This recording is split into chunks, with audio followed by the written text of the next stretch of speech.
ঢাকায় মঞ্চ ৭১ অনুষ্ঠানে উত্তেজনা, লতিফ সিদ্দিকী সহ ১৫ জন হেফাজতে। বিস্তারিত দেখুন প্রতিনিধি রুবিনা শেখের পাঠানো তথ্য ও ভিডিওতে। ঢাকা রিপোর্টার্স ইউনিটিতে মুক্তিযোদ্ধাদের নতুন প্ল্যাটফর্ম মঞ্চ ৭১ আয়োজিত অনুষ্ঠানে উত্তেজনা সৃষ্টি হলে পুলিশ সাবেক মন্ত্রী লতিফ সিদ্দিকী সহ ১৫ জনকে হেফাজতে নিয়েছে। আওয়ামী লীগের সাবেক এই মন্ত্রী সহ আটক হওয়া ব্যক্তিদের মধ্যে রয়েছেন দলীয় নেতাকর্মী, শিক্ষক, আইনজীবী ও বিভিন্ন পেশার মানুষ। অনুষ্ঠান চলাকালে উপস্থিত জনতা ও অংশগ্রহণকারীদের অভিযোগের ভিত্তিতে তাদের প্রশাসনের হাতে তুলে দেওয়া হয়। পরে পুলিশ সবাইকে জিজ্ঞাসাবাদের জন্য হেফাজতে নেয়। ঘটনার পর থেকে এলাকায় উত্তেজনা বিরাজ করছে। আমরা আপনাদের কাছে বিনীত ক্ষমা চাচ্ছি। আমরা তদন্ত করে দেখবো, সে যদি আমাদেরকে পরিচিত কেউ হয়ে থাকে আমরা তাকে আইনের আওতায় তাকে সাপোর্ট করবো। এটা খুবই দুঃখজনক।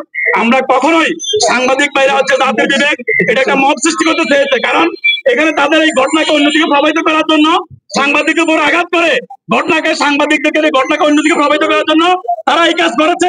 এটা আমরা শতভাগ নিশ্চিত হয়েছি। তারপরেও আমরা এখানে বলছি তারা সে দুষ্কৃতকারীর স্থান এখানে নেই।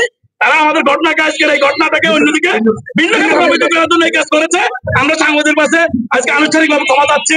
এই মব সৃষ্টি করেছে তাকে অবশ্যই আমরা আইনের আওতায় নিয়ে আসবো ইনশাআল্লাহ।